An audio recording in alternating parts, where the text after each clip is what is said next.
Chapter 10. Jesus Christ, Abe! I ignored Valdes and swung my head up to assess Samson with clear eyes and a fresh pull. For the first time, I noticed Samson's other hand. His gun was still holstered.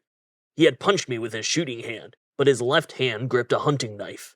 The piano wire in my chest throbbed, and for once, I embraced the flood of empathy and all the psychic insight that came with it. Anger, rage, impotence. Officer Stu Samson, a beat cop at the St. Charles Police Department for over a year, but he was dirty as fuck, always had been, wherever he went. Every time the shit started to catch up with him, and a department was getting too hot, he bounced to another city. Records like that should follow a cop, but they don't. And Samson had made a good career out of it. It. Something about it.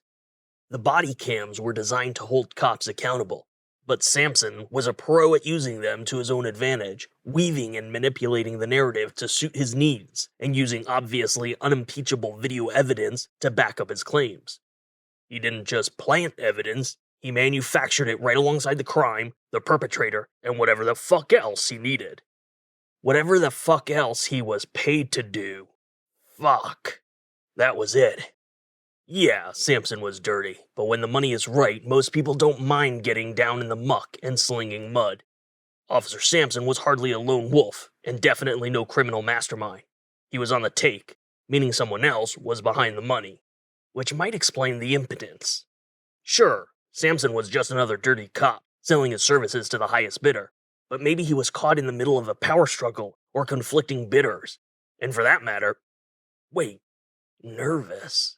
Samson was more nervous than he was letting on. Maybe about Valdes and her camera, or maybe it was just me.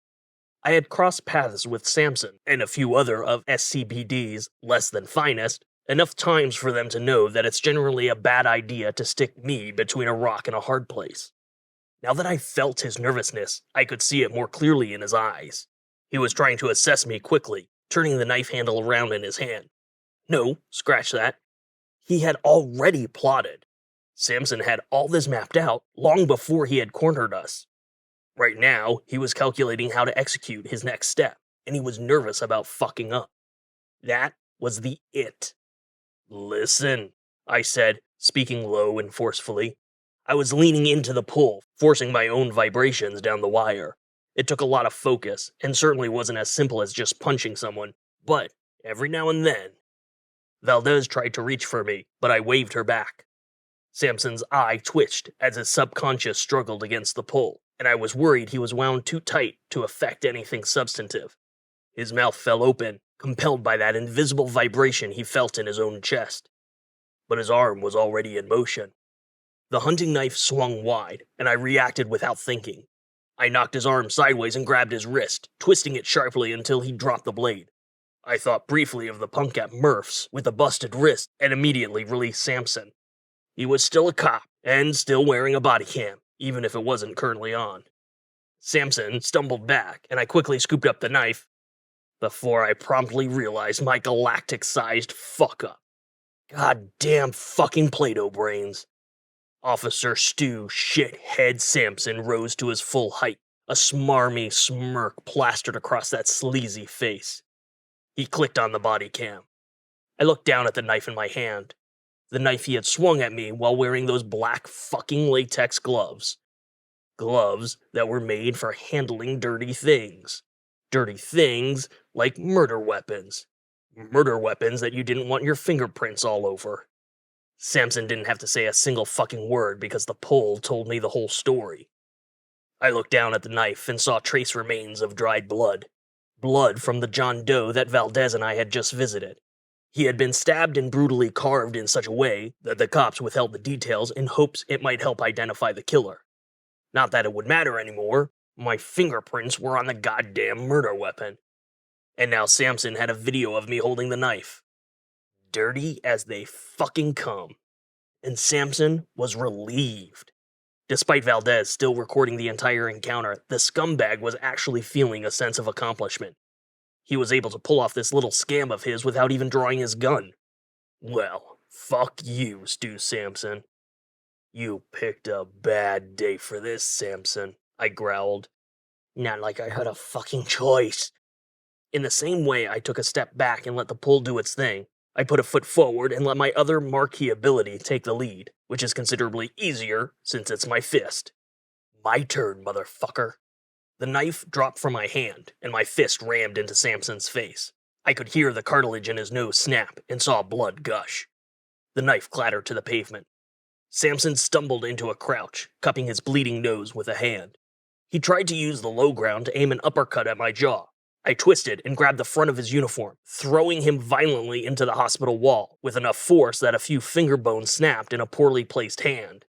The dirty cop collapsed to the ground, and he immediately tried to push himself up, clutching his busted hand to a handful of bruised ribs. "Stay down, pal," I warned.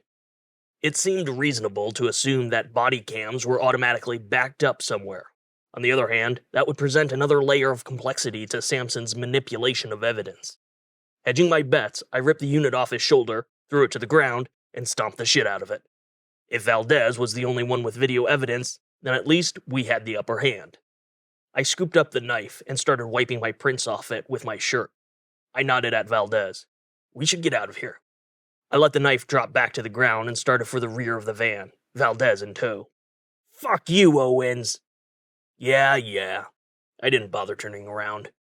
"If you think this changes anything, it doesn't," Samson yelled after us.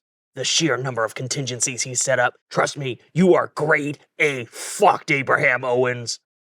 Valdes and I stopped and looked at each other. That vibration I had sent down the piano wire was still working on Samson. I looked over my shoulder and growled, "Come again?" Samson pushed himself to his knees, clutching his fucked up hand to his chest, spitting a mouthful of blood to the pavement. He shook his head. "Nah, I ain't telling you shit." I turned to face him, squinting as I focused on the connection between us. "Buddy, come on, that's not how this is gonna work." He shook his head again, defiant. "But?" "Oh, it was a simple frame-up, sure." Words tumbled out as vibrations hit his chest. "Slice up the nigger, plant the knife, fingerprints, body cam, God all fucking mighty, the great Abraham Owens is locked up and hand-delivered, easy fucking money in this way. Jesus fucking Christ." Samson let out an absurd burst of laughter. "The other guy wanted to pin the murders on Peter, if you could fucking believe that." I took a step towards Samson. "Who the fuck is Peter?" "Who the fuck is the other guy?" Valdes piped. The punching and the vibrations were fucking with Samson's head. He was rocking on his knees and grinding his teeth.